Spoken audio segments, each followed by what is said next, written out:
மீண்டும் உங்களை நாம் சந்திப்பதிலே மிக்க மகிழ்ச்சி அடைகின்றோம். நான் வைத்தியர் கிருஷான் வேதநாயகம், இலங்கை பதுளை போதனா வைத்தியசாலையில் இருந்து உங்களுடன் காய்த்து கொண்டு இருக்கின்றேன். நாங்கள் ஒருவர் போய் இன்னும் ஒருவருடன் ஒரு பாலியல் ரீதியான தொடர்பினை கொள்ளுகிறார். அதன் பிற்பாடு 2 பேரும் பிரிந்து போய் விடுகிறார்கள். அந்த பாலியல் ரீதியிலான தொடர்பினை கொண்டவருக்கு ஒரு பயம் ஏற்படுகின்றது. எனக்கு இந்த HIV தொற்று ஏற்பட்டிருக்குமா என்ற ஒரு பிரச்சனை. இதற்காக உலகம் முழுவதும் எல்லா நாடுகளிலுமே நாங்கள் ஒரு விதியை பின்பற்றுகின்றோம். அதாவது இந்த விதியானது WHO எனப்படுகின்ற வேர்ல்ட் ஹெல்த் ஆர்கனைசேஷன், அதாவது உலக சுகாதார ஸ்தாபனத்தினாலே நியமிக்கப்பட்ட ஒரு விதியாகத்தான் இருக்கின்றது. அவ்வாறு இப்படிப்பட்டவர்களுக்கு நாங்கள் இந்த HIV எதிரான மருந்துகளை நாங்கள் கொடுக்க போகிறோம். இதற்காக என்ன செய்ய வேண்டும் என்றால் நாங்கள் பாவிக்கின்ற பதம் என்னவென்றால் பெப் என்று சொல்லுவோம், அல்லது பெப்சி என்று சொல்லுவோம். பெப் என்றால் போஸ்ட் எக்ஸ்போஷர் ப்ரோஃபிலாக்சிஸ் என்றும், பெப்சி என்றால் post exposure prophylaxis after sexual intercourse என்ற 2 வகையான பதங்களை நாங்கள் பாவிப்போம். அதாவது பாலியல் ரீதியான தொடர்பினை கொண்ட பிற்பாடு கொடுக்கப்படுகிற மருந்துகள், அதே நேரத்தில் ஒரு வைத்தியசாலையில் வேலை செய்கின்ற ஒரு ஊழியராக இருக்கலாம், ஒரு நர்ஸாக இருக்கலாம், யாராமாக இருக்கலாம், அல்லது இந்த விரைவு வண்டி ஆம்புலன்ஸில் செல்பவராக இருக்கலாம். அப்படிப்பட்டவர்களுக்கு ஏதாவது ஒரு தற்செயலாக ஒரு ஊசி குத்தினால், ஒரு சிஞ்சிலை குத்தப்பட்டால் அவருக்கு எவ்வாறு மருந்து கொடுப்பது என்பது பெப் என்றும் நாங்கள் சொல்லுவோம். எங்களுடைய முதல் வேலை என்னவென்றால், ஒரு 2 பேர் தொடர்பு கொண்டு ஒருவருக்கு இந்த நோய் பரவுகிறது என்று சந்தேகம் என்றால், அவர் யாரை சந்தேகப்படுகிறாரோ அவருடைய இரத்தத்தை சோதித்து பார்க்க வேண்டும். அவருடைய இரத்தத்திலே நாங்கள் RIT எனப்படுகிற ரேபிட் டெஸ்ட் என்பதை நாங்கள் செய்து பார்ப்போம். அதன் பிற்பாடு சில நேரங்களிலே ஒரு பிரச்சனை வரும். என்னவென்றால், அவர் அந்த இடத்திலே காண முடியும், அவர் போய்விடுவார்.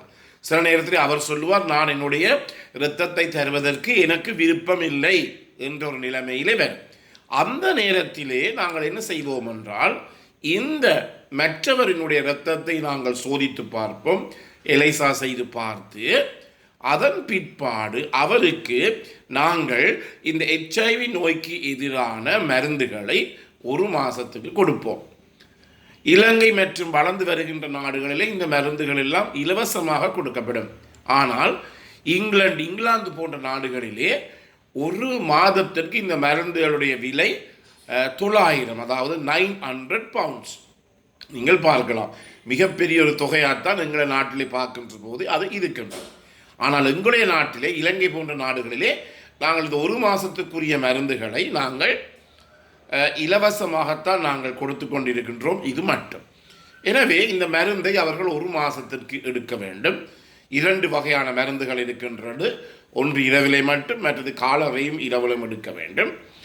1 மாதத்துக்கு பிற்பாடு அவருடைய மருந்து 1 மாதம் முடிந்த பிற்பாடு திருப்பி அவர் தன்னுடைய இரத்தத்தை 2 மாதங்களுக்கு பிற்பாடு, அதாவது மருந்து முடிந்து 2 மாதம் அல்லது மருந்து தொடங்கி 3 மாதத்துக்கு பிற்பாடு அவர் தன்னுடைய இரத்தத்தை HIV எலைசா எனப்படுகின்ற சோதனைக்கு உட்படுத்த வேண்டும். இன்னும் ஒரு சந்தர்ப்பம் இருக்கின்றது. ஒருவர் சொல்லுகிறார், நான் ஒரு பெண்ணுடன் போய் தொடர்பினை ஏற்படுத்த போகிறேன், ஒரு ஆணுடன் போய் தொடர்பினை ஏற்படுத்த போடுகிறேன், எனவே எனக்கு HIV வருமா என்ற ஒரு பயம் இருக்கின்றது என்றபடியினாலே நான் ஏதாவது ஒரு மருந்தை எடுக்க வேண்டும் என்று சொன்னால், அவர்களுக்கு கூட நாங்கள் மருந்துகளை வைத்திருக்கிறோம். என்ன, அந்த பாதுகாப்பற்ற பாலியல் ரீதியான தொடர்பினை மேற்கொள்வதற்கு 1 மணித்தியாலத்துக்கு முதல் மருந்தை கொடுப்போம். அதன் பிற்பாடு 1 நாள் முடிந்து 24 மணித்தியாலத்துக்கு பிறகு திருப்பி ஒருக்கா மருந்தை கொடுப்போம். திருப்பி 48 மணித்தியாலத்துக்கு பிறகு திருப்பி அவருக்கு நாங்கள் மருந்தை கொடுத்து அவருடைய இரத்தத்தை 1 மாதம் 3 மாதத்திலே நாங்கள் சோதிப்போம். அதாவது நான் ஒரு பொண்ணுடனோ ஆடனோ தொடர்பினை கொள்ள போகிறேன் என்ற எதிர்பார்ப்புடன் ஒருவர் வந்தால் அவருக்கு கூட நாங்கள் மத்தியானத்துக்கு முதல் அந்த மருந்துகளை போட வேண்டும். அதன் பிற்பாடு இந்த பாலியல் ரீதியாக உறவு முடிந்து 24 மணித்தியாலத்துக்கு பிற்பாடு மருந்து போட வேண்டும். அதுக்கு பிற்பாடு 48 மணித்தியாலத்துக்கு பிற்பாடு கூட அந்த மருந்தினை நாங்கள் எடுக்க வேண்டும். அதே நேரத்திலே நான் முதலிலே சொன்னது போல இந்த பாவிக்கின்ற மருந்துகள் எல்லாம் மிகப்பெரிய ஒரு சைடு எஃபெக்ட்ஸ், பக்க விளைவுகளை கொண்டவை என்றபடியினாலே நாங்கள் என்ன செய்வோம் என்றால், இந்த மருந்து தொடங்கி 2 கிழமைக்கு பிற்பாடு கட்டாயமாக அந்த நோயாளியுடைய இரத்தத்தை நாங்கள் பரிசோதித்து பார்ப்போம். என்ன ஈரல் ஏதாவது சம்பந்தப்பட்டு இருக்கிறதா என்பதை பார்ப்பதற்காக SGOT, SGPT, gamma GT எனப்படுகிற 3 இரத்த சோதனைகளை செய்வோம். அடுத்தது அத்துடன் சேர்த்து எங்களுடைய சிறுநீரகங்களிலே பாதிப்பு ஏற்படுவதா என்பதை பார்ப்பதற்காக இரத்தத்திலே கிரியேட்டினைனுடைய அளவை பார்ப்போம். அதே நேரத்தில் EGFR எனப்படுகின்ற, அதாவது இந்த சிறுநீரகங்களிலே இந்த இரத்தம் வடிகின்ற பாயத்தினுடைய அளவை நாங்கள் பார்ப்போம். அதே நேரத்திலே இரத்தத்திலே, அதாவது சிறுநீரிலே ஏதாவது புரோட்டீன், அதாவது புரதங்கள், மைக்ரோ ஆல்புமினூரியா போகிறது எனப்படுகின்ற 3 சோதனைகளையும் நாங்கள் செய்து பார்ப்போம். எனவே இப்படிப்பட்டவர்கள் மருந்து தொடக்கிய பிற்பாடு 2 கிழமைக்கு பிறகு கட்டாயமாக ஈரலினுடைய செயற்பாட்டையும் சிறுநீரகங்களுடைய செயற்பாட்டையும் அவர்கள் கட்டாயமாக பரிசோதித்து பார்க்க வேண்டும். எனவே இவைதான் இன்று உலகம் முழுவதுமே கடைபிடிக்கப்படுகின்ற ஒரு முறையாக இருக்கின்றது. எனவே உண்மையாக சொல்ல போனால் பாதுகாப்பற்ற பாலியல் உறவு என்பது முற்றிலுமே நிப்பாட்டப்பட வேண்டும், தடுக்கப்பட வேண்டும். எனவே பாதுகாப்பான பாலியல் ரீதியான உறவுகளை யாரும் மேற்கொள்ளலாம்.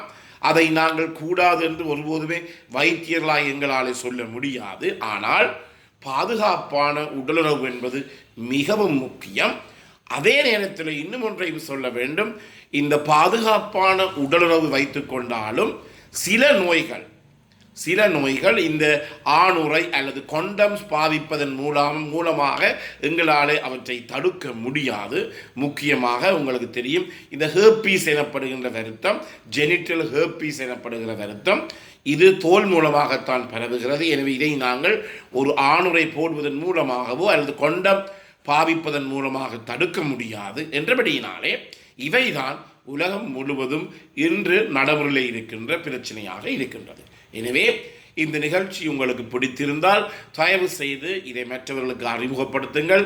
இதை லைக் செய்யலாம், இந்த நிகழ்ச்சியை ஷேர் பண்ணலாம், அல்லது உங்கள் நிகழ்ச்சியின் மேற்பக்கத்தில் இருக்கின்ற அந்த மணி சின்னத்தை அல்லது பெல் சாயினை அமர்த்தி இதை நீங்கள் சப்ஸ்கிரைப் பண்ணலாம். மேலதிக விவரங்கள் உங்களுக்கு தேவை என்றால் நேரடியாக என்னுடன் தொடர்பு கொள்ளலாம். 00947777356245. மீண்டும் உங்களை சந்திக்கும் வரை நன்றி, வணக்கம்.